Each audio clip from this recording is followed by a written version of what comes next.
Okay, then Gail, you're up. You want the microphone brought to you? We'll do that.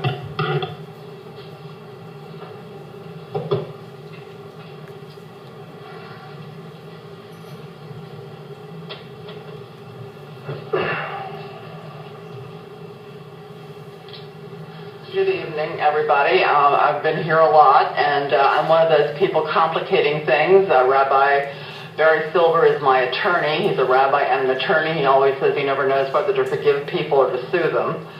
It shows that he has a great sense of humor, and you'd want that in your attorney. So I'm one of the people going to clog up the court system. There will be other court cases filed. You can accuse us of trying to pile on to Arnold's fame if you want to, but some of you know that I've been here long before Arnold became the famous face of this. I've been here at 1 o'clock, 1:30 in the morning, and 3:30 in the morning. I was here last April for the other ordinances. I've been here several years ago when some task forces were talking about different ways to feed people more comfortably, etc. This has been a long cause of mine. I was in a fight that happened many years ago more at the county level, where a place that had all the kinds of things that you people now want, bathrooms, showers, places to wash hands, and accredited kitchens, i.e. the LifeNet for Families it's now called, and it was a cooperative feeding program, had a terrible time getting zoned to even exist. So it's nice to have these requirements and say that that's the reason things aren't going to be happening, but even in places that met all those requirements, some of them had terrible struggles to get themselves set up. Even though I'm a minister, I live in Fort Lauderdale, but my church technically is in Oakland Park, which has its own issues on this subject, as some of you may know, and they're about to try to close down a very long-term soup kitchen there. This is everywhere. This is a county-wide issue. It is a statewide issue. It is a national issue. And in a sense, it is an international issue. No one expects that you 5 people and your staff will solve all of these problems. But it would be very nice if you would show true good faith. One of my biggest concerns is what you said tonight, that somehow people are piling on to try to somehow piggyback on Arnold Abbott's fame. I am personally deeply insulted by that, as there are many other people who have been working for years, if not decades, to feed the hungry in this town. We don't care about being famous. We don't care about being on television. We care about doing the right thing and taking care of people and being the voice for people who cannot easily be a voice for themselves. I wish each and every one of you would go out, not to be a celebrity waiter at some event, but go out and spend at least one day out there on the streets living exactly like your homeless and hungry citizens. Thank you so much. Yeah. Charlie King?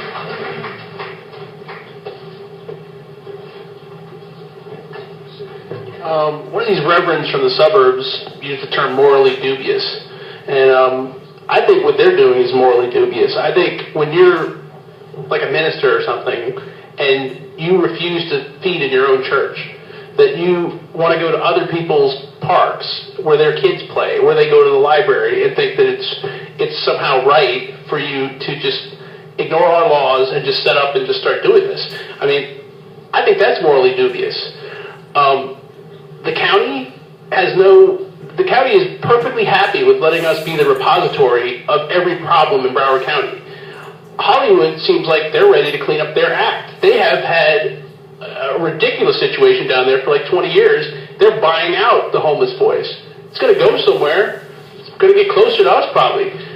If Oakland Park is trying to shut down a soup kitchen, I feel like we're going to be the new Hollywood here. I think we have to defend these laws. I think our citizens want these laws. And, I mean, we're opening up all these churches for people that actually can look at their parishioners in the eye and say, yes, we're going to do this because we're not hypocrites. I mean, when you can come in from the suburbs and do this, you're a total hypocrite. I want to look at you in the eye and just tell you, I can't believe what you're doing to our children in this city. I mean, why don't you do it in Coral Springs? We do. You don't? We do. I mean, why isn't Sheriff Israel, who lives in a gated community in Parkland, who has the gall to, tell us what we're doing is wrong? These people, are perfectly happy with the funnel that is set up to gather all the people that just don't fit in society and drop them in Stranahan Park every morning. And it's going to be like that until we, set up, maybe you guys should set up a warehouse out by the airport and just start providing free food and 7-day-a-week this and everything and lockers and showers before some judge jumps out and overreaches and claims we have to do this within 50 feet of the center of our downtown or something like that. The judiciary is totally out of control. You guys should appeal this because they're out of control. These are burned out old hippies that are on the bench. Half of them have ponytails, and they're sitting up there telling us all how to live our lives. The judiciary, the elected leaders, it's ridiculous. We got to let these these judges that make themselves famous with their court decisions. Focus on this issue. Like this Pottinger guy. Like, is he even alive anymore? Who even knows? There's judges out there that have made a decision that we are stuck with for the rest of time. I mean, we have to appeal these things. We just never appeal. Other cities appealed them. Orlando did a very good job of appealing them. From what I understand, every law that we created has been defended in other cities.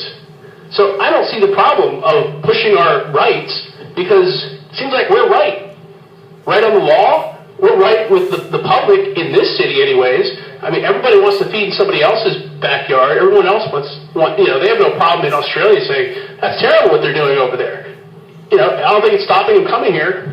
So, appeal this, and we're behind you, I guess. Thank you, Mr. King. Pastor Pontillo?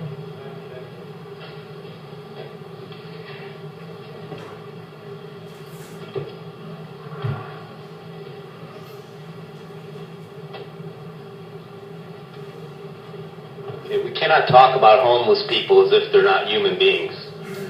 Many people are a paycheck away from being homeless. So, in the next recession that comes, the city needs to be prepared for that because some people in this room may be homeless. So we have to stop this talking like they're some other species of humans. They're people that have fallen upon hard times. We cannot segregate people and send them out to some ghetto somewhere or to some place. We have to get along. And if they had a place to shower and get clothes and go look for a job, you're not even going to know who they would assimilate into society. We have created the problem of dumping them on the street because we don't have adequate housing for people that fall on hard times. And then we want to now segregate them to special zones so we can have our zones of privilege. That's not the way this America works. We have to get along with all human beings. This is a human rights issue. The human rights commissions we're losing credibility in the world because we're seeing when you criminalize homeless people and you're causing them to be criminals just for not having a home, that's looked down upon in the rest of the world. So we have to get away from the criminalization. It costs money to house people in jail. It takes people and gives them a record. These people are coming out with trespassing violations, urination violations, public sleeping if they just want to lay their head down. They're afraid to put their backpacks down because they're afraid of getting them confiscated. So how are they going to go look for a job? These are oppressive laws. You need to stop it today. People are suffering. Those things you can get rid of. All the criminalization laws, clogging up our jails, taking our police time, the jails are not our shelters, okay? And it costs more money to house people in jail than give housing. So we should do that today, right? It's cheaper. It costs the taxpayer less money. People are now showering. They're going to have a place to have a foundation so they can go look for a job. So we're not talking bad about them. Because, yes, people fall into despair. Sometimes they give up because the system has failed them. We are the system. You are in charge. You can get rid of criminalization today if you want to. And I urge you to do that. I've stood here a couple of times in the wee hour of the mornings, as many of these other people have, and I'm glad we have a full room this time because we didn't last time. So none of this got out last time. Immediately, it was done in the dark. And that we shouldn't have government that's done in the dark. I'm sorry. Okay, we need to do these things in the light, especially big issues that now are affecting the entire world. Segregation is wrong. Discrimination is wrong. There's nothing to negotiate. People need to get on. We need to take care of people. What are we going to negotiate? Where Rosa Parks should sit in the middle of the bus or the front? No, it's discrimination. We can't discriminate against homeless people. The park is for everybody. But if the fact that they're all there is because they don't have a place to go to the bathroom because there's no city bathrooms in Fort Lauderdale. Can you please put some bathrooms in the city? Thank you, Pastor. Thank you. Do I have a motion to close the public hearing? So moved. Been moved. Is there a second? Moved and seconded. Madam Clerk, on public hearing.